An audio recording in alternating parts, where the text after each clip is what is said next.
So welcome back. আজকে আমরা chemistry নিয়ে আলোচনা করব। কেমিস্ট্রি অধ্যায় ৫ রাসায়নিক বন্ধন। সো এই অধ্যায়টা নিয়ে আজকে আমরা কিছু অংশ আলোচনা করব। তো সবার আগে এই অধ্যায়ে আমাদের যে টপিকটা আছে সেই টপিকটা হচ্ছে যোজ্যতা ইলেকট্রন। তো যোজ্যতা ইলেকট্রন জিনিসটা কি তার আগে আমরা কিছু জিনিস সম্পর্কে জেনে নিই। ব্যাপারটা হচ্ছে আমরা সবাই জানি যে এটা যদি একটা পদার্থের নিউক্লিয়াস হয়, সাপোজ এটা হচ্ছে একটা পদার্থের নিউক্লিয়াস বা কেন্দ্র, ঠিক আছে। তো আমরা জানি যে এই কেন্দ্রের চারপাশে ইলেকট্রন বিভিন্ন শক্তি স্তরে অবস্থান করে, তাই না? বিভিন্ন শক্তি স্তরে ইলেকট্রনগুলো সজ্জিত থাকে, ৩টা ৪টা আর অনেকগুলো শক্তি স্তরে ইলেকট্রনগুলো সজ্জিত থাকতে পারে, ঠিক আছে। তো আমরা এটাও জানি যে প্রত্যেকটা শক্তি স্তরে আমাদের প্রতিটা শক্তি স্তরকে আমাদের কে, এল, এম, এন, ও এইভাবে নামকরণ করা হয়েছে। তো প্রথম শক্তি স্তরকে আমরা বলি হচ্ছে কে, এরপরেরটা এল, এরপরেরটা এম, এরপরেরটা এন, এরপরে যদি যেটা থাকতো সেটাকে আমরা বলতাম হচ্ছে ও শক্তি স্তর। ও ও শক্তি স্তর, ঠিক আছে। ভিতরে লিখি ও শক্তি স্তর। সো হিসেব অনুযায়ী কে কে যে শক্তি স্তরটা আছে সেই শক্তি স্তরটা হচ্ছে প্রথম শক্তি স্তর, তারপর এটা হচ্ছে দ্বিতীয় শক্তি স্তর, তারপর এটা তৃতীয় শক্তি স্তর, তারপর এটা চতুর্থ, তারপর এটা পঞ্চম, এভাবে চলতে থাকে। তো আমরা এটাও জানি, এইটা আমরা শিখে এসেছি যে একটা শক্তি স্তরে সর্বোচ্চ কতগুলো ইলেকট্রন থাকতে পারে সেটা সংখ্যা নির্ণয়ের একটা সূত্র আছে। সূত্রটা হচ্ছে ওই শক্তি স্তরে ইলেকট্রন সংখ্যা, শক্তি স্তরে ইলেকট্রন সংখ্যা সংখ্যা ইকুয়াল টু আমরা কি জানতাম? ইকুয়াল টু আমরা জানতাম হচ্ছে 2n², ঠিক আছে। যদি আমরা এন দ্বারা বোঝা হচ্ছে অ্যাকচুয়ালি কক্ষপথ, কত নাম্বার কক্ষপথের কথা আমরা চিন্তা করতেছি। সো আমরা যদি প্রথম কক্ষপথের কথা চিন্তা করি তাহলে এন এর মান হবে 1, ঠিক আছে। তখন ব্যাপারটা কি হবে? তাহলে কি হবে 2 × 1², তাহলে এখানে এন ইকুয়াল টু হচ্ছে 1, ঠিক আছে। তাহলে আমাদের কত আসে? 2টা। তাহলে এটার মানে কি দাঁড়ালো যে প্রথম শক্তি স্তরে আমাদের ইলেকট্রন থাকতে পারে 2টা, ঠিক আছে। আবার যদি আমরা এন এর মান 2 দেই তাহলে কি হবে 2, এখানে এন এর মান হচ্ছে 2। তাহলে কি হলো যে প্রথম শক্তি স্তর, দ্বিতীয় শক্তি স্তর নিয়ে আমরা আলোচনা করতেছি, আর দ্বিতীয় শক্তি স্তরে আমাদের ইলেকট্রন থাকতে পারে হচ্ছে টোটাল 8টা। আচ্ছা, এখন যদি আমরা তৃতীয় শক্তি স্তর নিয়ে আলোচনা করি তাহলে কি হবে? 2 × 3², 2 × 3² কত হয়? 18, ঠিক আছে, 18। আবার যদি চতুর্থ শক্তি স্তর নিয়ে আলোচনা করি তাহলে কি হবে? 2 × 4², ঠিক আছে। তাহলে কি হবে? 4 × 4 = 16, 16 দুগুণে হচ্ছে 32। তাহলে আমাদের চতুর্থ শক্তি স্তরে সর্বোচ্চ কতগুলো ইলেকট্রন থাকতে পারে? 32টা ইলেকট্রন থাকতে পারে, ঠিক আছে। আবার যদি আমরা পঞ্চম শক্তি স্তর নিয়ে আলোচনা করতাম তাহলে 2 × 5², তাহলে 5² হচ্ছে 5² হয় হচ্ছে 25, আর 2 হচ্ছে 50। তাহলে আমাদের পঞ্চম শক্তি স্তরে সর্বোচ্চ ইলেকট্রন সংখ্যা থাকতে পারে কতগুলো? আমাদের 50টা থাকতে পারে। তো এটা আমরা সবাই জানি। তো যোজ্যতা ইলেকট্রন বলা হয় ওই ইলেকট্রনগুলোকে, যে ইলেকট্রনগুলো যে কোনো একটা পরমাণুর সর্বশেষ কক্ষপথে থাকে। সর্বশেষ কক্ষপথে যে ইলেকট্রন থাকে এই ইলেকট্রন সংখ্যাকে আমরা বলি হচ্ছে যোজ্যতা ইলেকট্রন। সাপোজ আমরা যদি একটা পদার্থের কথা চিন্তা করি, একটা মৌলের কথা চিন্তা করি, সাপোজ এই মৌলটা হচ্ছে, আমি এটা একটু মুছে ফেলি, এটা থাকুক। আচ্ছা, সাপোজ ধরে হচ্ছে মৌলের ইলেকট্রনটা হচ্ছে হাইড্রোজেন। হাইড্রোজেন হচ্ছে সেই মৌলটা, আমরা জানি হাইড্রোজেনের প্রোটন সংখ্যা হচ্ছে 1 এবং ইলেকট্রন সংখ্যা হচ্ছে 1। তাহলে হাইড্রোজেনের ইলেকট্রনটা প্রথম শক্তি স্তরে ঘুরপাক খাবে, ঠিক আছে। আমরা বলছি যে সর্বশেষ কক্ষপথের ইলেকট্রনকে আমরা বলবো হচ্ছে যোজ্যতা ইলেকট্রন। সো হাইড্রোজেনের সর্বশেষ কক্ষপথ, এটাই হচ্ছে প্রথম কক্ষপথ, ঠিক আছে। সো এখানে ইলেকট্রন কত আছে? এখানে ইলেকট্রন আছে হচ্ছে 1টা। তাহলে হাইড্রোজেনের যোজ্যতা ইলেকট্রন কতগুলো? 1টা। আবার যদি আমি লিথিয়াম নিয়ে চিন্তা করি, লিথিয়াম আমরা জানি যে 2টা শক্তি স্তর লিথিয়ামের থাকে। প্রথম শক্তি স্তরে 2টা, সর্বোচ্চ 2টা থাকতে পারে। 2n², 2 × 1² হচ্ছে 2। সো প্রথম শক্তি স্তরে আমাদের থাকতে পারবে 2টা, এবং পরের শক্তি স্তরটা আমাদের চলে যাবে দ্বিতীয় শক্তি স্তরে। সো এখানে লিথিয়ামের ক্ষেত্রে সর্বশেষ শক্তি স্তরটা কত নম্বর শক্তি স্তর? দ্বিতীয় শক্তি স্তর। সো দ্বিতীয় শক্তি স্তরে আমাদের ইলেকট্রন কয়টা আছে? 1টা আছে। তার মানে হচ্ছে লিথিয়ামের যোজ্যতা ইলেকট্রন হচ্ছে 1, ঠিক আছে। একইভাবে আমরা যদি বেরিলিয়ামের কথা চিন্তা করি, বেরিলিয়ামের কথা যদি চিন্তা করি, আচ্ছা, বেরিলিয়ামের কি হলো? 4টা ইলেকট্রন থাকে। তাহলে প্রথম শক্তি স্তরে 2টা, দ্বিতীয় শক্তি স্তরে 2টা। সো তাহলে দ্বিতীয় শক্তি স্তরটা হচ্ছে বেরিলিয়ামের ক্ষেত্রে সর্বশেষ শক্তি স্তর। সো এখানে বেরিলিয়ামের যোজ্যতা ইলেকট্রন হচ্ছে 2টা, ঠিক আছে। সো এরকমভাবে যে কোনো মৌলের কথা যদি আমরা চিন্তা করি তখন এটার মধ্যে যে সর্বশেষ শক্তি স্তরে যে ইলেকট্রন সংখ্যা থাকবে সেই ইলেকট্রনের যে সংখ্যাটা, সেই সংখ্যাটা হচ্ছে আমরা যোজ্যতা ইলেকট্রন নামে অভিহিত করব, ঠিক আছে। আচ্ছা, চলো আমরা একটা ছোট একটা চার্ট করে ফেলি, চার্টের মধ্যে থেকে আমরা কিছু যোজ্যতা ইলেকট্রন সম্পর্কে একটু ধারণা নিই। এটা তোমাদের বইয়েরই চার্ট, তাও আমি করে ফেলতেছি, দেখো চার্ট। আচ্ছা, সাপোজ ধরো হচ্ছে আমি এই বক্সটা এখানে করলাম, বক্সটা। সো এখানে আমি কি করব, মৌলের নাম লিখবো, এই পাশে মৌলের নাম, এখানে আমরা লিখবো হচ্ছে মৌলের নাম লিখবো, এখানে হচ্ছে কে শেল এল, কে এল, সাপোজ আমি একটা এম লিখলাম, আর এটা হচ্ছে যোজ্যতা ইলেকট্রনের সংখ্যা আমি লিখবো এখানে। তো এটা হচ্ছে কে শেল, কে শেল, কে শেল, শেল মানে কি, শেল মানে শক্তি স্তর, তাহলে কে শক্তি স্তর, প্রথম শক্তি স্তর যেটাকে বলা হয়, সরি কে না, কে, তারপরটা হচ্ছে এল, তারপরটা হচ্ছে এম। এখন সাপোজ আমরা একটা মৌল ধরলাম, মৌলটা হচ্ছে আমাদের নাইট্রোজেন। তো নাইট্রোজেনের ইলেকট্রন কয়টা, নাইট্রোজেনের ইলেকট্রন আছে হচ্ছে 7টা। কিভাবে 7টা আমরা বুঝলাম, কারণ যে কোনো একটা পদার্থের মধ্যে সমসংখ্যক প্রোটন এবং ইলেকট্রন থাকে। সো আমরা জানি নাইট্রোজেনের পারমাণবিক সংখ্যা হচ্ছে 7, তার মানে নাইট্রোজেনের মধ্যে প্রোটন আছে 7টা, একইভাবে ইলেকট্রন আছে 7টা। সো নাইট্রোজেনের কে শেলের মধ্যে আছে কয়টা, 2টা, সর্বোচ্চ 2টা থাকতে পারে। আর এল শেলের মধ্যে থাকতে পারে সর্বোচ্চ 8টা, কিন্তু আমাদের আছে আর মোট 5টা, তাহলে আমাদের এল শেলের মধ্যে থাকবে হচ্ছে মোট 5টা। তাহলে আমাদের যোজ্যতা ইলেকট্রন কত হবে, যোজ্যতা ইলেকট্রন হবে 5, ঠিক আছে, কারণ এল শেলটা হচ্ছে নাইট্রোজেনের ক্ষেত্রে সর্বশেষ শক্তি স্তর। তারপরে যদি আমরা অক্সিজেনের কথা চিন্তা করি, অক্সিজেনের ক্ষেত্রে অক্সিজেনের পারমাণবিক সংখ্যা বা প্রোটন সংখ্যা, একইভাবে ইলেকট্রন সংখ্যা হচ্ছে কত, 8, তাহলে আমরা লিখতে পারি 2 6, তাহলে আমাদের যোজ্যতা ইলেকট্রন হচ্ছে 6। আবার যদি আমরা সোডিয়াম নিয়ে চিন্তা করি, সোডিয়াম নিয়ে চিন্তা করলে কি হবে, সোডিয়ামের প্রথম শক্তি স্তর আছে হচ্ছে 2টা, দ্বিতীয় শক্তি স্তর আছে 8টা, তৃতীয় শক্তি স্তর আছে 1টা, তাহলে আমাদের যোজ্যতা ইলেকট্রন কত, 1, ঠিক আছে। আবার যদি আমরা ক্লোরিন নিয়ে চিন্তা করি, তাহলে প্রথম শক্তি স্তরে ক্লোরিনে 2টা আছে, পরের শক্তি স্তরে 8টা আছে, এর পরের শক্তি স্তরে আছে 7টা, তাহলে আমাদের যোজ্যতা ইলেকট্রন হবে 7। আবার যদি আমরা যদি হাইড্রোজেন নিয়ে চিন্তা করি, চার্টের মধ্যে আমি একটু হাইড্রোজেনেরটাও দেখাই, তাহলে হাইড্রোজেন এর প্রথম শক্তি স্তর আছে 1টা, প্রথম শক্তি স্তর এর লাস্ট শক্তি স্তর বা সর্বশেষ শক্তি স্তর, তাহলে এর যোজ্যতা ইলেকট্রন হবে হচ্ছে 1টা, ঠিক আছে।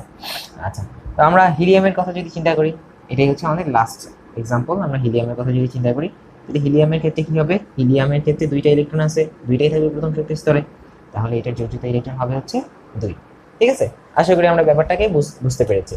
এখন আমরা শিখবো হচ্ছে 2 এবং অষ্টক নিয়ম, এবং 2 এর নিয়ম জিনিসটা কি, ঠিক আছে।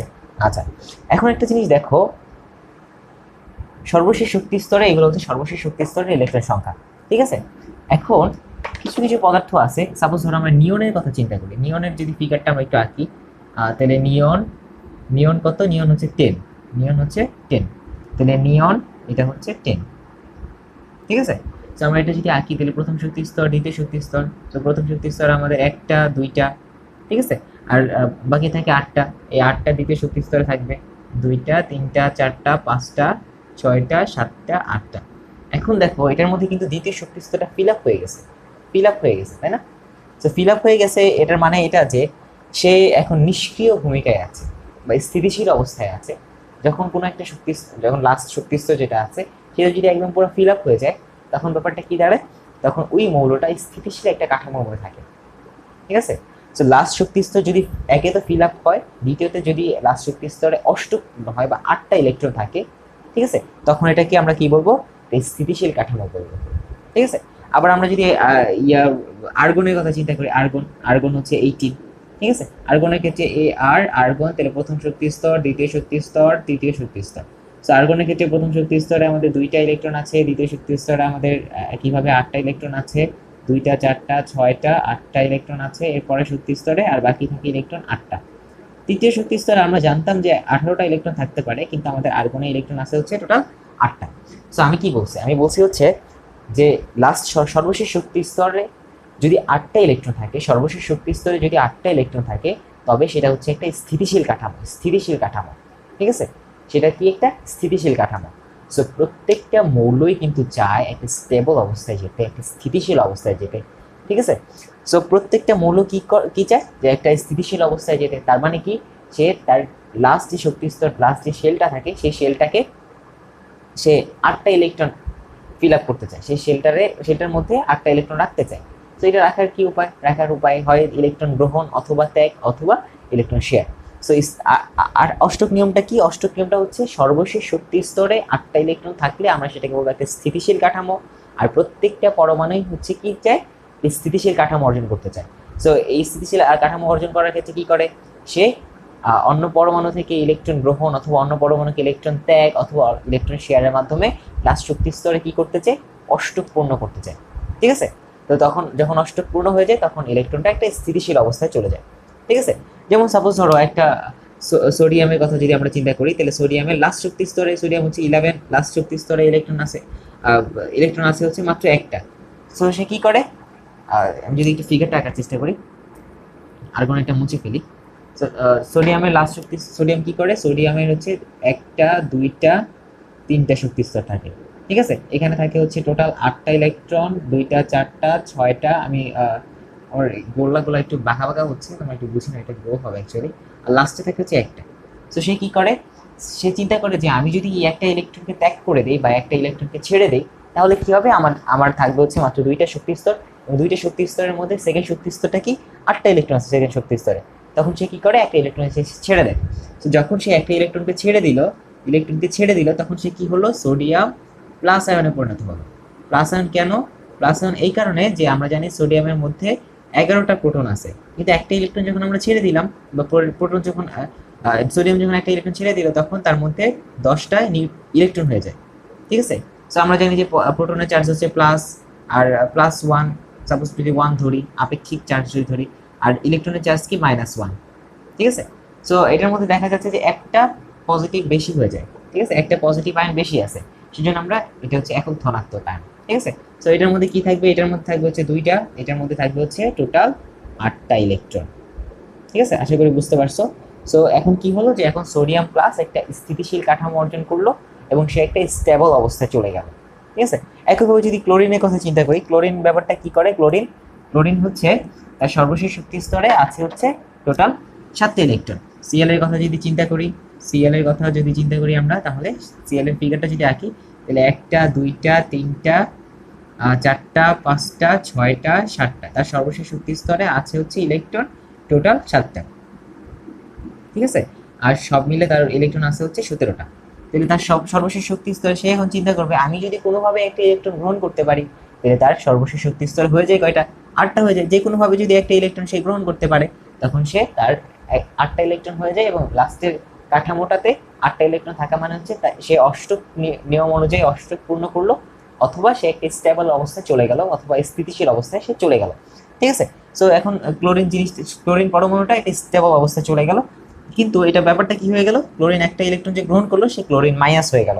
কেন মাইনাস, আমরা জানি যে ক্লোরিনের 17টা প্রোটন আছে, কিন্তু সে 17টা প্রোটনের সাথে 17টা ইলেকট্রনও ছিল, কিন্তু আরেকটা ইলেকট্রন গ্রহণ করার কারণে তার 18টা ইলেকট্রন হয়ে গেল। ঠিক আছে, এই কারণে কি হলো, যে ক্লোরিন মাইনাস হয়ে গেল। ঠিক আছে, ক্লোরিন ঋণাত্মক আধানে হয়ে গেল। সো অ্যাকচুয়াল অষ্টকে মানে স্থিতিশীল অবস্থার অ্যাকচুয়াল নিয়মটা হচ্ছে যে প্রত্যেকটা পরমাণুই চায় তার নিকটতম একটা নিষ্ক্রিয় গ্যাসের কাঠামো অর্জন করতে। নিষ্ক্রিয় গ্যাসগুলো কি থাকে, নিষ্ক্রিয় গ্যাসগুলোর হয় অষ্টকপূর্ণ থাকে, না হয় তার সর্বশেষ কক্ষপথে ফিল আপ থাকে। ঠিক আছে, তার ফলে সে কি করে, একটা নিষ্ক্রিয় অবস্থা বা স্থিতিশীল অবস্থায় ক্রিয়েট করে আর কি। সো প্রত্যেকটা মৌল কি চায়, তার নিকটতম নিষ্ক্রিয় গ্যাসের ইলেকট্রন কাঠামো অর্জন করতে। সাপোজ ধরো আমরা যদি হাইড্রোজেনের কথা বলি, হাইড্রোজেনের নিকটতম নিষ্ক্রিয় গ্যাসকে হিলিয়াম। ঠিক আছে, আবার যদি আমরা লিথিয়ামের কথা বলি, লিথিয়ামের নিকটতমকে হিলিয়াম। আবার যদি আমরা বেরিলিয়ামের কথা বলি, বেরিলিয়ামের নিকটতম নিষ্ক্রিয় গ্যাসকে হিলিয়াম। সো একটা জিনিস খেয়াল করে দেখো, যে হিলিয়ামের কথা যদি আমরা চিন্তা করি, হিলিয়ামের মধ্যে কিন্তু আমাদের 8টা ইলেকট্রন নাই, হিলিয়ামের মধ্যে আমাদের ইলেকট্রন আছেই মোটে 2টা। ঠিক আছে, সো এটার প্রথম শক্তি স্তরে তো আমরা 8টা ইলেকট্রন গ্রহণ করতে পারবো না। আমরা যদি দ্বিতীয় শক্তি স্তর আনতে চাই, তাহলে কি হবে, দ্বিতীয় শক্তি স্তর আনতে গেলে আমার মোট 8টা ইলেকট্রন আনতে হবে, যেটা খুবই কষ্টকর, যেটা অসম্ভব প্রায়। ঠিক আছে, সো এই যে হিলিয়ামের মধ্যে প্রথম শক্তি স্তরে যে 2টা ইলেকট্রন আছে, এটা কিন্তু একটা স্টেবল পর্যায়, কারণ এটার মধ্যে স্থিতিশীল অবস্থা তখনই মানে ক্রিয়েট হবে যখন এটার মধ্যে 8টা ইলেকট্রন থাকবে সর্বশেষ শক্তি স্তরে, অথবা সর্বশেষ শক্তি স্তর ফিল আপ থাকবে। সো এখানে দেখো যে এখানে 8টা ইলেকট্রন নাই, ঠিক আছে, কিন্তু এটা সর্বশেষ শক্তি স্তরটা ফিল আপ অবস্থায় আছে, তাই না, হিলিয়ামের ক্ষেত্রে ফিল আপ অবস্থায় আছে। সো এই নিয়মগুলোকে আমরা বলবো হচ্ছে অষ্টক নিয়ম, যেখানে আমরা যেখানে যে কোনো একটা পরমাণু সর্বশেষ শক্তি স্তরে 8টা ইলেকট্রন গ্রহণ বর্জন, মানে 8টা ইলেকট্রন রাখবে গ্রহণ বর্জন অথবা শেয়ারের মাধ্যমে, যে করেই হোক সে সর্বশেষ শক্তি স্তরে 8টা ইলেকট্রন রাখবে, তখন আমরা এটাকে বলবো অষ্টক নিয়ম। আর হিলিয়ামের ক্ষেত্রে প্রথম শক্তি স্তরে তার আছে হচ্ছে 2টা ইলেকট্রন, আর হিলিয়ামের মতো অনুসরণ হিলিয়ামকে যারা অনুসরণ করতে পারে তারা হচ্ছে হাইড্রোজেন, লিথিয়াম, বেরিলিয়াম, ঠিক আছে, বেরিলিয়াম অ্যাকচুয়ালি, তারপরে বোরন, ঠিক আছে, বোরন, এরা কি করতে পারে, হিলিয়ামকে অনুসরণ করতে পারে অথবা হিলিয়ামের ইলেকট্রন বিন্যাস সে অর্জন করতে পারে, ঠিক আছে। ইলেকট্রন বিন্যাস থেকে যে প্রথম কাঠামোতে প্রথম আহ, যে শক্তি স্তর আছে সেই শক্তি স্তরে দুইটা ইলেকট্রন সে রাখতে পারে, ঠিক আছে। তো যারা যারা হিলিয়ামের কাঠামো কাঠামো ফলো করতে চায় এই স্থিতিশীলতা অর্জনের জন্য, তারা কি নিয়ম পালন করে, তারা হচ্ছে দুইয়ের নিয়ম ফলো করে, কারণ এটার মধ্যে দুইটা ইলেকট্রন আছে। আর যারা হিলিয়াম ছাড়া অন্য যে কোনো নিষ্ক্রিয় গ্যাসের ইলেকট্রন কাঠামো অনুসরণ করতে চায় এই স্থিতিশীলতার জন্য, তারা হচ্ছে অষ্টক নিয়ম, মানে অষ্টক নিয়ম তারা মানে আর কি, ঠিক আছে। তো আশা করি তোমরা ব্যাপারটা বুঝতে পারছো। অষ্টক নিয়মের মেইন উদ্দেশ্যটা হচ্ছে স্থিতিশীলতা অর্জন। স্থিতিশীলতা অর্জনের জন্য মেইন কাহিনীটা হচ্ছে হয় লাস্টের যে শেলটা আছে সেই শেলটার মধ্যে 8টা ইলেকট্রন রাখতে হবে, না হয় লাস্টে যে শেলটা আছে সেই শেলটা ফিল আপ হতে হবে। সো হিলিয়াম ছাড়া অন্য যে কোনো নিষ্ক্রিয় গ্যাসের ক্ষেত্রে কি হয়, লাস্টের যে শক্তি স্তরটা আছে সেই শক্তি স্তরের মধ্যে 8টা ইলেকট্রন থাকে, আর হিলিয়ামের ক্ষেত্রে থাকে হচ্ছে লাস্টে শক্তি স্তরটা ফিল আপ অবস্থায় থাকে। তো হিলিয়ামের ক্ষেত্রে এটা হচ্ছে 2 এর নিয়ম, এবং বাকি সবগুলো হচ্ছে অষ্টক নিয়ম, ঠিক আছে। আশা করি তোমরা ব্যাপারটা বুঝতে পারছো। আচ্ছা, এরপরে চলো আমরা নিষ্ক্রিয় গ্যাসের স্থিতিশীলতার কারণগুলো নিয়ে একটু আলোচনা করি, কারণ তোমাদের বই এই টপিকটাও আছে। সো নিষ্ক্রিয় গ্যাস কেন স্থিতিশীল, ঠিক আছে, এই ব্যাপারটা নিয়ে আমরা একটু আলোচনা করবো। সো নিষ্ক্রিয় গ্যাস আমরা জানি যে অনেকগুলোই আছে।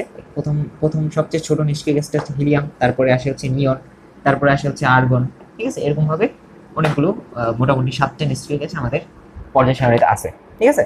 আচ্ছা, চলো তাহলে আমরা প্রথমে নিষ্ক্রিয় গ্যাসের যে ইলেকট্রন বিন্যাসগুলো আছে সেই বিন্যাসগুলো লিখে ফেলে আমি একটু ভিডিওটা পজ করে দিচ্ছি, আমি লিখে আবার ভিডিওটা অন করবো। সো আমি সবগুলো নিষ্ক্রিয় গ্যাসের ইলেকট্রন বিন্যাস সহ লিখে ফেলেছি, ঠিক আছে। সো প্রত্যেকটা নিষ্ক্রিয় গ্যাসের দিকে তোমরা যদি খেয়াল করো, তো প্রথমে যদি হিলিয়ামের দিকে খেয়াল করো, দেখো এখানে হচ্ছে এটা 2 এর নিয়ম অনুযায়ী স্থিতিশীল, ঠিক আছে। সবগুলো নিষ্ক্রিয় গ্যাসে কিন্তু স্থিতিশীল কাঠামো, স্থিতিশীল ইলেকট্রন কাঠামো কিন্তু সবগুলো নিষ্ক্রিয় গ্যাসের মধ্যেই বিদ্যমান, ঠিক আছে। সো হিলিয়ামের ক্ষেত্রে কি হলো, 2 এর নিয়ম, মানে হচ্ছে প্রথম শক্তি স্তরটা সম্পূর্ণভাবে ফিল আপ। তার মানে কি হিলিয়াম যে পরমাণুটা আছে সেই পরমাণুটা একটা স্থিতিশীল পরমাণু। তারপর থেকে যেই কয়টা নিষ্ক্রিয় গ্যাস আছে, অ্যাকচুয়ালি এখানে 6টার কথা আছে, আরেকটা হচ্ছে অর্গানিজম নতুন যুক্ত হয়েছে, এটা হচ্ছে 118তম সবার লাস্টে যেই ইয়েটা আছে, যেই পরমাণুটা আছে পর্যায় সারণী, সেটা হচ্ছে অর্গানিজম, সেটা হচ্ছে নিষ্ক্রিয় গ্যাস, এটা গ্রুপ 18তে অবস্থিত। তো আমরা জানি যে গ্রুপ 18তে যেই মৌলগুলো থাকে সেই মৌলগুলো জেনারেলি নিষ্ক্রিয় গ্যাস। আচ্ছা, সো এটা হচ্ছে কি আমাদের 2 এর নিয়ম অনুসরণ করছে শুধুমাত্র হিলিয়াম। তারপরে দেখো নিয়নের ক্ষেত্রে দেখো 2p 2s2 2p6, মানে হচ্ছে এখানে 8টা ইলেকট্রন আছে দ্বিতীয় শেলে, সেকেন্ড শেলে। এখানে দেখো আবার তৃতীয় শেলে 8টা ইলেকট্রন আছে, এখানে চতুর্থ শেলে 8টা ইলেকট্রন আছে, এখানে পঞ্চম শেলে 8টা ইলেকট্রন আছে, এখানে ষষ্ঠ শেলে 8টা ইলেকট্রন আছে। তার মানে হচ্ছে হিলিয়াম শুধুমাত্র 2 এর নিয়ম অনুসরণ করে, এবং নিয়ন, আর্গন, ক্রিপ্টন, জেনন, রেডন, তারপরে অর্গানিজম আছে, অর্গানিজমটা আমি লিখলাম না, অর্গানিজমটা অনেক বড় অর্গানিজম এটা। সো এই সবগুলো কি কিসে নিয়ম অনুসরণ করে, এই সবগুলো হচ্ছে অষ্টক নিয়ম অনুসরণ করে, অর্থাৎ এগুলো সবগুলোর লাস্ট যে শক্তি স্তরটা আছে সেই শক্তি স্তরটার মধ্যে 8টা করে ইলেকট্রন থাকে, ঠিক আছে।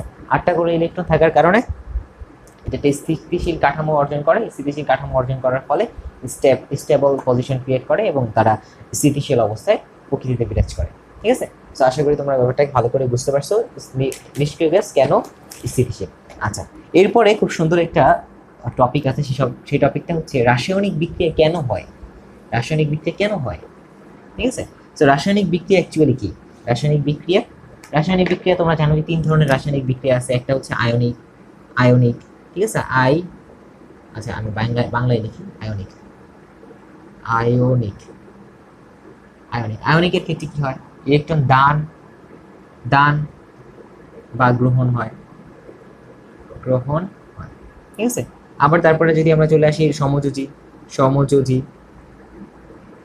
সবগুলো নিয়ে আমি আলোচনা করব। সমযোজীর মধ্যে হচ্ছে শেয়ার, ইলেকট্রন শেয়ারের কাজ হয়, সমযোজীর মধ্যে কি হয়, ইলেকট্রন শেয়ার হয়, ঠিক আছে। তো সবগুলোর উদ্দেশ্য থাকে হচ্ছে, এটারও উদ্দেশ্য থাকে হচ্ছে লাস্ট শক্তি স্তরে অষ্টক পূর্ণ করা, এটারও উদ্দেশ্য থাকে হচ্ছে লাস্ট শক্তি স্তরে অষ্টক পূর্ণ করা। কেন অষ্টক পূর্ণ করতে চায় প্রত্যেকটা মৌল, এর কারণটা হচ্ছে প্রত্যেকটা মৌলই কিন্তু একটা স্টেবল পজিশনে যেতে চায় বা একটা স্থিতিশীল কাঠামোতে যেতে চায়। স্থিতিশীল কাঠামোতে গেলে কি হবে, তার বিভব শক্তি সর্বনিম্ন হবে। বিভব শক্তি যখন সর্বনিম্ন হবে তখন সে মানে একটা মানে স্বস্তিকর অবস্থায় থাকবে। অ্যাকচুয়ালি মানুষও কিন্তু স্থিতিশীল অবস্থা থাকতে চায়। এমন এমন ধরো যে খুব প্রচলিত একটা জিনিস যে গভর্নমেন্ট জব মানেটা কি, গভর্নমেন্ট জব মানে হচ্ছে সে স্থিতিশীল অবস্থা থাকবে, স্থিতিশীল অবস্থায় সে থাকে, তার ইনকামটা অনেকটা সেম লেভেলে থাকে, ঠিক আছে, স্থিতিশীল অবস্থা। আর তুমি যখন প্রাইভেট একটা জব করবা, তোমার জব থাকতেও পারে নাও থাকতে পারে, তুমি যখন একটা বিজনেস করতে যাও তখন তোমার গ্রাফটা কেমন হয়, হয়তো যখন লাভ হচ্ছে তখন অনেক লাভ হচ্ছে, যখন নাই তখন তো আর উল্টা ঋণ হচ্ছে, তাই না, নেগেটিভ দিকে চলে আসতেছে গ্রাফটা, ঠিক আছে। তো সবাই কি চায়, একটা গভর্নমেন্ট জব, মানে অনেকেই চায়, যারা রিস্ক পছন্দ করে না তারা কি চায়, স্টেবল অবস্থা থাকতে চায়, ঠিক আছে। তো আমাদের রাসায়নিক বিক্রিয়ার মাধ্যমে যে মৌলগুলো অংশগ্রহণ করে রাসায়নিক বিক্রিয়ায়, ঠিক আছে, তারাও কি চায়, একটা স্টেবল অবস্থা রাখতে চায়। স্টেবল অবস্থায় থাকার পূর্ব শর্তই হচ্ছে তাদের অষ্টক পূর্ণ করতে হবে, অথবা দুইয়ের নিয়ম অনুসারে প্রথম শক্তি স্তরের মানে ইলেকট্রন সংখ্যা পূর্ণ করতে হবে, ঠিক আছে। তো রাসায়নিক বিক্রিয়ার মেইন কারণটা কি, মেইন কারণটা হচ্ছে অষ্টক পূর্ণ করা, অষ্টক পূর্ণ করার মাধ্যমে কি হয়, তারা একটা স্টেবল পজিশনে চলে যায়, ঠিক আছে। তো চলো আমরা এখন কিছু রাসায়নিক বিক্রিয়া সম্পর্কে ধারণা নিই। রাসায়নিক বিক্রিয়ার আয়নিক বিক্রিয়া বা আয়নিক বন্ধন, রাসায়নিক বন্ধন নিয়ে আলোচনা করবো অ্যাকচুয়ালি। তো রাসায়নিক বন্ধনের মধ্যে শুধুমাত্র আমরা আয়নিক বন্ধনটা এই ভিডিওতে আলোচনা করবো, এবং পরবর্তী ভিডিওতে আমরা অন্যান্য যে রাসায়নিক বন্ধনগুলো আছে সেগুলো নিয়ে আলোচনা করবো। আয়নিক বন্ধনে কি হয়, ঠিক আছে, আয়নিক বন্ধনের ক্ষেত্রে ইলেকট্রন দান অথবা গ্রহণ হয়, ইলেকট্রন দান অথবা গ্রহণ হয়। সাপোজ ধরো আমরা একটা পরমাণুর কথা, আচ্ছা আয়নিক বন্ধন নিয়ে আলোচনা করার আগে আমি ছোট দুটো জিনিস একটু তোমাদের সাথে একটু ক্লিয়ার করে নিই। একটা হচ্ছে অ্যানায়ন কি, একটা হচ্ছে ক্যাটায়ন কি, ঠিক আছে। সাপোজ ধরো আমরা সোডিয়ামের কথা যদি বলি, সোডিয়ামে কি থাকে, তিনটা ইলেকট্রন শেল থাকে, তিনটা ইলেকট্রন শেল থাকে। তো আমরা জানি যে প্রথম শেলে দুইটা থাকে, দ্বিতীয় শেলে মোট 8টা ইলেকট্রন থাকে, 2টা 4টা 6টা 8টা ইলেকট্রন থাকে, ঠিক আছে। আর তৃতীয় শেলে থাকে হচ্ছে একটা ইলেকট্রন। সো আমরা বলছি যে সোডিয়াম কি করতে চাই, স্থিতিশীল অবস্থায় যেতে চাই। স্থিতিশীল অবস্থায় যাওয়ার ক্ষেত্রে কি করতে হয়, তাকে একটা ইলেকট্রন ত্যাগ করতে হবে, কারণ যদি সে একটা ইলেকট্রন ত্যাগ করে তখন তার কি হবে, এই এই শেলটা উঠে যাবে, এই শেলটা উঠে গেলে তার শেল থাকবে মোট 2টা, এবং দ্বিতীয় শক্তি স্তরে তার ইলেকট্রন থাকবে হচ্ছে টোটাল 8টা, ঠিক আছে। সো যখন তৃতীয় শক্তি স্তরটা উঠে যায়, ঠিক আছে, তার মানে কি সে একটা ইলেকট্রন সে দান করে দিল বা একটা ইলেকট্রন ছেড়ে দিল। একটা ইলেকট্রন যদি সে ছেড়ে দেয় তাহলে কি হবে, তার কাঠামোটা কি হবে, সোডিয়াম, তার কাঠামোটা হবে মাত্র 2টা শেলের। তো প্রথম শেলে আছে হচ্ছে 2টা, দ্বিতীয় শেলে হচ্ছে টোটাল 8টা। এটা একটা স্থিতিশীল অবস্থা, কিন্তু এখানে একটা সমস্যা ঘটে, সমস্যাটা হচ্ছে সোডিয়াম আর সোডিয়াম থাকে না, সোডিয়াম প্লাস হয়ে যায়, সোডিয়াম প্লাস হয়ে যায়। কেন সোডিয়াম প্লাস, কারণ আমরা জানি যে পরমাণুর মধ্যে যে কটা ইলেকট্রন থাকে, সেই যে কটা প্রোটন থাকে সে কটা ইলেকট্রন থাকে। সোডিয়ামের মধ্যে ইলেকট্রন থাকে, প্রোটন থাকে কয়টা, প্রোটন থাকতো হচ্ছে 11টা, ইলেকট্রন থাকে হচ্ছে 11টা ইলেকট্রন থাকে, ইলেকট্রন থাকে মোট 11টা। কিন্তু যখন আমরা এই লাস্টে একটা ইলেকট্রনকে ত্যাগ করে দিছি, তখন কি হয়েছে, আমাদের ইলেকট্রনের সংখ্যা হয়ে যায় 10টা। যখন ইলেকট্রনের সংখ্যা 10টা হয়ে যায় তখন কি হয়, সে একটা একক ধনাত্মক আয়নে পরিণত হয়, এই একটা ধনাত্মক আয়নে পরিণত হয়, এটা সোডিয়াম থাকে না, এটা সোডিয়াম প্লাস হয়ে যায়। আবার যদি আমরা ক্লোরিনের ক্ষেত্রে চিন্তা করি, খুব সহজ একটা উদাহরণ, কারণ সোডিয়াম ক্লোরাইডের সাথে আমরা খুবই পরিচিত, যেটা আমাদের খাদ্য লবণ হিসেবে কাজ করে। সো ক্লোরিনের ক্ষেত্রে যদি আমি চিন্তা করি, তাহলে ক্লোরিনের 7টা সর্বশেষ শক্তি স্তরে ইলেকট্রন আছে কয়টা, টোটাল 7টা। তাহলে এখানে ইলেকট্রন হচ্ছে 2টা, এরপরে ইলেকট্রন হচ্ছে 1টা 2টা 3টা 4টা 5টা 6টা 7টা 8টা। কিন্তু এর পরের যে শক্তি স্তর বা লাস্ট যে শক্তি স্তর আছে, সেই শক্তি স্তরে ইলেকট্রন আছে টোটাল 7টা। এখন সোডিয়াম ক্লোরিনের কাছে 2টা অপশন, একটা অপশন হচ্ছে 7টা ইলেকট্রন ত্যাগ করে দাও, এটা কিন্তু কোয়াইট ইম্পসিবল থিং, কারণ 7টা ইলেকট্রন ত্যাগ করতে প্রচুর পরিমাণ শক্তি লাগে, যে শক্তি জেনারেলি কোনো রাসায়নিক বন্ধনে বা রাসায়নিক বিক্রিয়ার মধ্যে দেওয়া হয় না, ঠিক আছে। সো এখানে আরেকটা প্রথম উপায়টা হচ্ছে 7টা ইলেকট্রন ত্যাগ করা, তাহলে সে 2টা কাঠামো পাবে, ঠিক আছে, এবং Cl7+ হয়ে যাবে, Cl7+, যেটা অনেকটাই ইম্পসিবল, ঠিক আছে, যদি না একদম পুরো হাই লেভেলের টেম্পারেচার ক্রিয়েট করা হয় বা হাই লেভেলের মানে পরিবেশ ক্রিয়েট করা হয়, তখন এটা পসিবল হতে পারে। আচ্ছা, তার সেকেন্ড অপশনটা কি, সেকেন্ড অপশন হচ্ছে একটা ইলেকট্রন গ্রহণ করা, বা এনিহাউ যদি একটা ইলেকট্রন সে গ্রহণ করে ফেলে, তখন কি হবে, তার এখানে একটা ইলেকট্রন তৈরি হয়ে গেল বা ইলেকট্রন চলে আসলো, তখন ব্যাপারটা কি দাঁড়ালো, তার লাস্টে যে শক্তি স্তরটা আছে সেই শক্তি স্তরটাতে আমাদের ইলেকট্রন হয়ে গেল টোটাল 8টা। 8টা মানে কি, সে অষ্টক নিয়ম পূর্ণ করলো, আর অষ্টক নিয়ম পূর্ণ করলো মানে কি, তার অষ্টক কাঠামো গ্রহণ হয়ে গেল এবং সে একটা স্টেবল পজিশনে চলে গেল, ঠিক আছে। সো ক্লোরিন কি করবে, ক্লোরিন একটা ইলেকট্রন সে গ্রহণ করবে। সো যখন ক্লোরিন একটা ইলেকট্রন গ্রহণ করে তখন সে কি থাকে, তখন সে আর ক্লোরিন থাকে না, তখন সে হয়ে যায় হলো ক্লোরিন মাইনাস। কেন মাইনাস, কারণ আমরা জানি যে ক্লোরিনের মধ্যে পরমাণুর সংখ্যা থাকে হচ্ছে বা পারমাণবিক সংখ্যা হচ্ছে 17, এবং এটার মধ্যে প্রোটন থাকে হচ্ছে 17টা। আর যখন সে একটা ইলেকট্রন অতিরিক্ত গ্রহণ করলো, তখন 17টা ইলেকট্রনের সাথে আরেকটা ইলেকট্রন যোগ হলো, এটা হচ্ছে 18টা ইলেকট্রন যোগ হলো। তো আমরা জানি যে প্রোটন এবং ইলেকট্রনের চার্জ সমান, কিন্তু বিপরীত দিকে, মানে বিপরীত চার্জ। এটা যদি হয় +17 আর ইলেকট্রন হয়ে যায় -18, তাহলে আমাদের দেখা গেল যে একটা নেগেটিভ চার্জ বেশি আছে, ঠিক আছে, ওই একটা নেগেটিভ চার্জ এইখানে চলে আসলো। সো এখন একটা জিনিস খেয়াল করো, এটা যে পজিটিভ চার্জ, সোডিয়াম যে পজিটিভ হলো, এই যেসব মৌলগুলো ইলেকট্রন ত্যাগ করে দেয়, যেসব মৌলগুলো ইলেকট্রন ত্যাগ করে পজিটিভ আয়নে পরিণত হয়, সেই সব মৌলের যে পজিটিভ আয়নটা আছে সেটাকে বলবো আমরা ক্যাটায়ন, ক্যাটায়ন বা কাটা কাটা আয়ন। ঠিক আছে, দেখো তোমরা সোডিয়াম, সোডিয়াম এই যে একটা কাটা, এই যে একটা কাটা, কাটা কাটা আয়ন। ঠিক আছে, এটা মনে রাখার সুবিধার জন্য যে কাটা কাটা আয়ন যেটা সেটা হচ্ছে ক্যাটায়ন। ঠিক আছে, যখন একটা সোডিয়াম একটা ইলেকট্রন ত্যাগ করে দিবে তখন কি হয়ে যাবে, সোডিয়াম প্লাস আয়ন হয়ে যাবে। এই প্লাস আয়নটাকে আমরা বলবো হচ্ছে ক্যাটায়ন, এটাকে আমরা বলবো হচ্ছে ক্যাটায়ন, ক্যাটায়ন। ঠিক আছে, ক্যাটায়ন।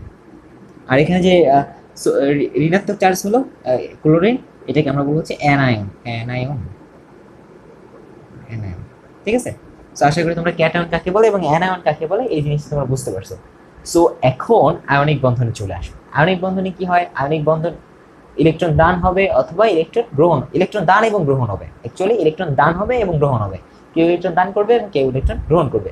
তো সোডিয়াম এবং ক্লোরিনের কথা তুমি চিন্তা করো, সোডিয়ামের কি আছে, একটা ইলেকট্রন এক্সট্রা আছে, সেও স্থিতিশীল হতে চায়। ক্লোরিনের কি আছে, একটা ইলেকট্রনের ঘাটতি আছে, সেও স্থিতিশীল হতে চায়। সো দুইজনে মিলে একটা মানে কন্ট্যাক্ট করে, যে একটা চুক্তি করে যে আমি তোমাকে একটা ইলেকট্রন দেই, তুমি সোডিয়াম বলে যে আমি তোমাকে একটা ইলেকট্রন দেই, আমি স্থিতিশীল হয়ে যাবো। ক্লোরিন বলে আচ্ছা ঠিক আছে দাও, আমি স্থিতিশীল হয়ে যাবো। ঠিক আছে, এটাকে বলা হচ্ছে মিউচুয়াল বেনিফিট। ঠিক আছে, মানে হচ্ছে দুইজনই উপকৃত হলো। তার মানে কি হলো, সেও উপকৃত হলো, সেও উপকৃত হলো। ব্যাপারটা এরকম ঘটলো না? তো সেও স্টেবল হয়ে গেল, সেও স্টেবল হয়ে গেল। এখন দুইজনে মানে বিআই সম্পর্ক, ঠিক আছে, দুইজনেই খুব ভালো সম্পর্ক, দেয়া নেয়ার সম্পর্ক হয়ে গেছে দুইজনের মধ্যে। ঠিক আছে, তো এখন কি ঘটে, এখন দেখো এখানে কিন্তু অ্যাকচুয়ালি সোডিয়ামটা সোডিয়াম আকারে নাই, ক্লোরিনটা কিন্তু ক্লোরিন আকারে নাই। সে কি হয়ে গেলো, সোডিয়ামটা সোডিয়াম প্লাস আকারে আছে, আবার ক্লোরিনটা ক্লোরিন মাইনাস আকারে আছে। ঠিক আছে, তো তোমরা সবাই জানো যে একটা পজিটিভ চার্জ একটা নেগেটিভ চার্জকে আকর্ষণ করে। ঠিক আছে, বা হচ্ছে বিপরীত বিপরীত যে ধর্মীয় যে চার্জটা আছে, সেই বিপরীত ধর্মীয় চার্জকে আকর্ষণ করে, একটা চার্জ তার বিপরীত ধর্মীয় চার্জকে আকর্ষণ করে। এখন দেখো সোডিয়াম প্লাস এটা হচ্ছে একটা ধনাত্মক চার্জ, আর ক্লোরিন মাইনাস এটা হচ্ছে একটা ঋণাত্মক চার্জ। সো তারা আবার নিজেদের মধ্যে আকর্ষণ করে, কেন আকর্ষণ করে, কারণ হচ্ছে তাদের মধ্যে বিপরীত চার্জ বিদ্যমান। সো এই দুইটার মধ্যে একটা স্থির বৈদ্যুতিক বল কাজ করে, স্থির বৈদ্যুতিক কাজ, এই স্থির বৈদ্যুতিক বল কাজ করে। সো স্থির বৈদ্যুতিক বল কাজ করার ফলে এরা পরস্পর কাছাকাছি অবস্থান করে, কাছাকাছি অবস্থান করে একটা আয়নিক বন্ধন গঠন করে, কাছাকাছি অবস্থান করে কি করে, একটা বন্ধন গঠন করে। ঠিক আছে, এই বন্ধনটাকে আমরা বলি হচ্ছে একটা আয়নিক বন্ধন। সো বন্ধন গঠন করা যখন এটা কাছাকাছি চলে আসলো তখন একটা বন্ধন গঠন হলো, বন্ধনটা হলো হচ্ছে NaCl, যেটাকে বলা হয় আমাদের লবণ, খাবার লবণ, যেটা আমরা প্রতিনিয়তই খাই। ঠিক আছে, সো চলো আমরা আরেকটা উদাহরণ দিই। এইবার উদাহরণটা হবে হচ্ছে ডাবল চার্জ নিয়ে। ঠিক আছে, ডাবল চার্জ নিয়ে, আমরা সিঙ্গেল চার্জ নিয়ে এতক্ষণ কথা বললাম, বা একটা একক ধনাত্মক আয়ন বা একক ঋণাত্মক আয়ন ছিল, এখন আমরা ডাবল চার্জ নিয়ে আলোচনা করব। ঠিক আছে, চলো এখন আমরা ডাবল চার্জ যেটা নিয়ে আলোচনা করব, ম্যাগনেসিয়াম। ম্যাগনেসিয়ামের ক্ষেত্রে কি হয়, ম্যাগনেসিয়ামের তিনটা শক্তি স্তর থাকে, ম্যাগনেসিয়ামের তিনটা শক্তি স্তর থাকে। সো প্রথম শক্তি স্তর আমাদের দুইটা ইলেকট্রন থাকে, ঠিক আছে, আর দ্বিতীয় শক্তি স্তর ইলেকট্রন থাকে টোটাল 8টা, 8টা আমাদের আছে। তো হয়ে গেল মোট 10টা, কিন্তু ম্যাগনেসিয়ামের ইলেকট্রন সংখ্যা হচ্ছে মোট 12টা। সো লাস্টের শক্তি স্তরে থাকে হচ্ছে টোটাল 2টা ইলেকট্রন। ঠিক আছে, আবার একইভাবে অক্সিজেনের ক্ষেত্রে তুমি যদি চিন্তা করো, অক্সিজেন, অক্সিজেন এটা হচ্ছে অক্সিজেনের ও, আর এটা হচ্ছে অক্সিজেনের শেল, এটা হচ্ছে প্রথম শেল, এটা হচ্ছে দ্বিতীয় শেল। তোমরা জানো যে অক্সিজেনের মধ্যে টোটাল ইলেকট্রন থাকে মোট 8টা, তাহলে প্রথম শক্তি স্তরে থাকবে 2টা, দ্বিতীয় শক্তি স্তরে থাকবে হচ্ছে 6টা। ঠিক আছে, 6টা টোটাল থাকবে হচ্ছে 6টা, 6টা আছে। এখন ম্যাগনেসিয়াম আর অক্সিজেন দুইজনের সাথে পরিচয় হয়েছে। ঠিক আছে, এখন বলতেছে ম্যাগনেসিয়াম বলতেছে যে আমারও স্টেবল হওয়া দরকার, অক্সিজেন বলতেছে আচ্ছা আমারও তো স্টেবল হওয়া দরকার, স্থিতিশীল অবস্থায় থাকি। ঠিক আছে, এমনি আর উড়াঘুরি ঘোরাঘুরি ভালো লাগে না। ঠিক আছে, সো এখন ম্যাগনেসিয়াম বলতেছে আচ্ছা ঠিক আছে, আমার কাছে তো 2টা ইলেকট্রন এক্সট্রা আছে, একটা কাজ করি আমি 2টা ইলেকট্রন তোমাকে দিয়ে দিই। ঠিক আছে, যখন আর অক্সিজেনও বলতেছে হ্যাঁ ভালোই তো, ভালো ভালো একটা প্রস্তাব দিছো, আমাকে 2টা ইলেকট্রন দাও, আমি স্থিতিশীল, তুমি স্থিতিশীল হও। সো তখন কি করে, ম্যাগনেসিয়াম তার 2টা ইলেকট্রন এখানে দিয়ে দেয়। সো যখন 2টা ইলেকট্রন দিয়ে দেয় তখন কি হয়, ম্যাগনেসিয়াম 2+ আয়নে পরিণত হয়।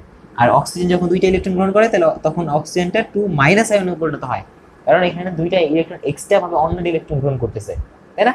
অক্সিজেনের ক্ষেত্রে তখন কি হয়, অক্সিজেনের প্রোটন থাকে হচ্ছে 8টা, 8টা প্রোটন থাকে, কিন্তু 10টা আবার হয়ে যায় ইলেকট্রন। তার মানে কি, সে দ্বি ঋণাত্মক আয়নে পরিণত হয়। ঠিক আছে, এখানে ক্যাটায়ন হচ্ছে ম্যাগনেসিয়াম 2+, অ্যানায়ন হচ্ছে অক্সিজেন 2-। তখন কি হয়, তখন আবার এটার মধ্যে দেখো পজিটিভ আয়ন, পজিটিভ চার্জ, এটা আবার নেগেটিভ চার্জ, তখন আবার এরা পরস্পর কাছাকাছি চলে আসে। কাছাকাছি চলে আসলে কি হয়, যে এখানে ম্যাগনেসিয়াম 2+ এবং অক্সিজেন 2-, এর কাছাকাছি চলে এসে আয়নিক বন্ধন গঠন করে। এদের মধ্যে কাজ করে কি স্থির বৈদ্যুতিক বল। স্থির বৈদ্যুতিক বল আকর্ষণ বল কাজ করার ফলে এরা পরস্পর কি করে ম্যাগনেসিয়াম অক্সাইড গঠন করে। ঠিক আছে, তো আশা করি তোমরা বুঝতে পারছো যে আয়নিক বন্ধনটা কিভাবে কাজ করে। তো চলো আমরা লাস্ট একটা উদাহরণ করব। লাস্ট উদাহরণ হচ্ছে 3 বন্ধু। ঠিক আছে, 2 বন্ধু এক দলে আর এক বন্ধু আরেক দলে, 3 বন্ধু নিয়ে আমরা আলোচনা করব। লাস্ট যে উদাহরণটা আছে আয়নিক বন্ধনের। ঠিক আছে, তো চলো আমরা শুরু করি। তো এখন ব্যাপারটা হলো যে সোডিয়ামের সাথে ক্লোরিনের ভালো সম্পর্ক হলো, ম্যাগনেসিয়ামের সাথে অক্সিজেনের ভালো সম্পর্ক হলো। ঠিক আছে, এখন যেটা হবে, এখন সাপোজ ধরো হচ্ছে এই ক্যালসিয়াম ক্যালসিয়াম ধরবো না, আচ্ছা ম্যাগনেসিয়ামে ধরি। ম্যাগনেসিয়ামের ইয়াটা ছোট আছে, ক্যালসিয়ামটা তাহলে বড় বড় হবে আর কি। বড় বড় না হলেই ভালো, ছোট ছোট করি তাহলে সুবিধা হবে। আচ্ছা, সো ম্যাগনেসিয়াম এবার কি করলো, ম্যাগনেসিয়াম অন্য একটা ম্যাগনেসিয়াম, আগের ম্যাগনেসিয়াম তো অক্সিজেনের সাথে মিলেই গেছে, এখন অন্য একটা ম্যাগনেসিয়াম আসলো, তার সামনে 2টা ফ্লোরিন। সো ফ্লোরিনের ক্ষেত্রে আমরা কি জানি, ফ্লোরিনের মধ্যে মোট ইলেকট্রন আছে হচ্ছে 9টা। তাহলে প্রথম সেকশনে ইলেকট্রন আছে 2টা, দ্বিতীয় সেকশনে ইলেকট্রন আছে হচ্ছে টোটাল 7টা, এই মোট 9টা। তাহলে এখানে 7টা। সো এই ফ্লোরিনেরও একই অবস্থা, এই ফ্লোরিনেরও একই অবস্থা। তাহলে কি হবে, প্রথম সেকশনে থাকবে হচ্ছে 2টা, তারপরে সেকশনটাতে থাকবে হচ্ছে আরো 7টা ইলেকট্রন। ঠিক আছে, আর ম্যাগনেসিয়ামের ক্ষেত্রে কি, ম্যাগনেসিয়ামের ক্ষেত্রে টোটাল 12টা ইলেকট্রন। প্রথম শেলে থাকবে হচ্ছে 2টা, পরের শেলের মধ্যে 8টা থাকবে। তো প্রথম শেলে আমরা 2টা এঁকে ফেলি, এবং পরের শেলে যে 8টা আছে সেই 8টা মোটামুটি আমরা এঁকে ফেললাম। তারপরে আমাদের মোটামুটি 2টা ইলেকট্রন এক্সট্রা থাকে, সেই 2টা ইলেকট্রন এখানে একটা দিয়ে ফেললাম। আচ্ছা, এখন এরা 3 বন্ধু একত্রিত হলো। সো ম্যাগনেসিয়াম প্রস্তাব দিল যে ভাই তোমরা যে ফ্লোরিন, আমার তো 2টা ইলেকট্রন দিলে আমরা স্থিতিশীল হই, কিন্তু তোমরা তো একজনে 2টা ইলেকট্রন নিতে পারবা না, কারণ তোমাদের ফাঁকা আছে একটা। আমি যদি তোমাকে 2টা দিয়ে দিই, তো তুমি আবার অস্থিতিশীল হয়ে গেলা, তুমি তো স্থিতিশীল হইতে পারলা না। সো এই ফ্লোরিনটা ধরো, এই ফ্লোরিনের কাছে ম্যাগনেসিয়াম প্রস্তাবটা দিল। সো এই ফ্লোরিন বললো আচ্ছা ঠিক আছে, আমার স্বজাতি থেকে আমি আরেকটা ফ্লোরিন নিয়ে আসি, আমার মতো আরেকটা নিয়ে আসি। ঠিক আছে, সো তখন সে এই ফ্লোরিনটাকে কালেক্ট করে নিয়ে আসে। সাপোজ এটা গল্পের মতো করে বলতেছি জাস্ট মনে রাখার জন্য। সো লাস্টে কি করে, যখন একটা ম্যাগনেসিয়াম 2টা ফ্লোরিন একসাথে থাকে, তখন কি হয়, তখন ব্যাপারটা হয় যে ম্যাগনেসিয়াম বলে আচ্ছা ঠিক আছে, এখন তো আমি মোটামুটি কাজ গুছিয়ে ফেলছি, তোমরা 2জন ফ্লোরিন আসো, আমার 2টা এক্সট্রা ইলেকট্রন আছে, আমরা 2টা এক্সট্রা ইলেকট্রন তোমাকে দিয়ে দিই। তো তোমাকে একটা দিই, তোমাকে একটা দিই, তোমাকে একটা দিই, তো তুমি হয়ে গেল 8টা, তোমাকে আবার একটা দিয়ে দিই, তুমি হয়ে গেল 8টা। তুমিও খুশি, তুমিও খুশি, তুমিও খুশি, সবাই খুশি। ঠিক আছে, আচ্ছা তাহলে ম্যাগনেসিয়ামটা কি হয়ে গেল, ম্যাগনেসিয়ামটা এই ম্যাগনেসিয়ামের লাস্ট শক্তি স্তরে চলে আসলো 8টা ইলেকট্রন, ফ্লোরিনের লাস্ট শক্তি স্তরে চলে আসলো 8টা ইলেকট্রন, এই ফ্লোরিনটাও লাস্ট শক্তি স্তরে চলে আসলো 8টা ইলেকট্রন, মানে হচ্ছে সবাই স্থিতিশীল হয়ে গেল। সো ব্যাপারটা কি ঘটে, এই জায়গায় কি হয়, ম্যাগনেসিয়ামটা 2+ আয়নে পরিণত হয়, আর এই ফ্লোরিনটাও মাইনাসে পরিণত হয়, এই ফ্লোরিনটাও মাইনাসে পরিণত হয়। যেহেতু সম্পর্ক করছে 2জনের সাথে, 2জনকে নিয়েই ব্যস্ত হবে, তাই না? সো ব্যাপারটা কি হয়, এর কাছে ফ্লোরিন, এই ফ্লোরিনও চলে আসে, এই ফ্লোরিনও চলে আসে, 2টা ফ্লোরিন চলে আসে, তাই না? সো তখন কি হয়, +2 ফ্লোরিন মাইনাস 2টা ফ্লোরিন চলে আসে তার সামনে, তার কাছে চলে আসে, কাছাকাছি চলে আসে। কাছাকাছি চলে আসার ফলে কি হয় যে এদের মধ্যে স্থির বৈদ্যুতিক যে বলটা আছে, আকর্ষণ বল, সেই আকর্ষণ বলটা কাজ করে। তখন সে কি হয়, Mg ফ্লোরিন 2 গঠন করে। ঠিক আছে, একটা ম্যাগনেসিয়াম 2টা ফ্লোরিনের সাথে বন্ধন গঠন করে। ঠিক আছে, এই বন্ধনটা দেখতে কিরকম হয় আমি একটু তোমাদের দেখাই। দেখানোর যদি চেষ্টা করি তাহলে হবে হচ্ছে, এটা হচ্ছে ম্যাগনেসিয়াম, এটার সাথে 2টা ইয়ে আছে। ঠিক আছে, এটা হচ্ছে ম্যাগনেসিয়াম, এটার মধ্যে আমি 8টা ইলেকট্রন দিই, 8টা ইলেকট্রন দিলাম। ঠিক আছে, আচ্ছা, আর এটার এক সাইডে ম্যাগনেসিয়ামের কাছ থেকে 2টা ইলেকট্রন নেওয়া ফ্লোরিন, আবার এই সাইডে ধরো হচ্ছে ম্যাগনেসিয়ামের কাছে আবার একটা ইলেকট্রন নিয়ে ফ্লোরিন কি করলো, গঠন করলো। এখানে হচ্ছে ফ্লোরিনের 2টা আমি ক্রস দিয়ে দিই, ক্রস দিয়ে দিই, ক্রস দিয়ে দিই, ক্রস দিয়ে দিই, ক্রস ক্রস ক্রস ক্রস, আবার এখানে একটা ক্রস, এখানে একটা ক্রস, এখানে থাকবে হচ্ছে ক্লোরিন। সো একইভাবে উপরে চিত্রটা ঘটবে, এবং এই 2জন নিয়ে আমি একটু এঁকেই ফেলি, এতটুকু অলসতা করা ঠিক হবে না। এক্স এক্স এক্স এক্স, ঠিক আছে, আচ্ছা, তো এখানে আমাদের এটা হচ্ছে ক্লোরিন, হয়ে গেল, সবাই মিলে খুশি, সবাই স্থিতিশীল। ঠিক আছে, তো আশা করি তোমরা আয়নিক বন্ধন জিনিসটা কি, কিভাবে আঁকতে হয়, কিভাবে এরা কাজ করে, সম্পূর্ণ ব্যাপারটা তোমরা খুব ভালোভাবে বুঝতে পারছো। সো ক্লাসটা এতক্ষণ দেখার জন্য তোমাদের আন্তরিকভাবে দুঃখিত না, অ্যাকচুয়ালি আমি কি করছি বুঝতে পারছি না। সো ক্লাসটা এতক্ষণ দেখার জন্য তোমাদের আন্তরিকভাবে ধন্যবাদ, এবং পরবর্তী ক্লাসগুলো দেখার জন্য আমন্ত্রণ রইল। এবং এই চ্যাপ্টারে আমরা বেশ কয়েকটা ভিডিও করব। তো সবগুলো ভিডিও তোমাদের দেখার জন্য আমন্ত্রণ রইল। সো তোমরা ভিডিওগুলো দেখবা, আশা করি আমি প্রত্যেকটা বিষয় সম্পর্কে ডিটেলস আলোচনা করব। সো তোমরা যদি এই ভিডিওগুলো দেখো, সো আশা করি তোমাদের সমস্যাগুলো কেটে যাবে। ঠিক আছে, আমি একদম পুরো বই থেকে প্রত্যেকটা কনসেপ্ট আমি তোমাদের বোঝানোর চেষ্টা করবো, যাতে করে তোমরা এই ভিডিওগুলো দেখার পরে যখন তোমরা বই খুলবা, তখন যাতে তোমাদের কাছে বইটা নতুন না লাগে। অ্যাকচুয়ালি যে তখন তোমাদের কাছে বইটা নতুন না লাগে, এমন যেন মনে হয় যে এই ব্যাপারগুলো আমরা আগেই পড়েছি। ঠিক আছে, তো এইভাবে আমি করার চেষ্টা করব। সো আজকে আমরা মোটামুটি অনেকটা অংশ আলোচনা করলাম, এবং আগামী ভিডিওগুলোতে আমরা আরো যে বাকি অংশগুলো আছে সেই অংশগুলো আলোচনা করবো। সো আজকের মতো এখানেই, ধন্যবাদ।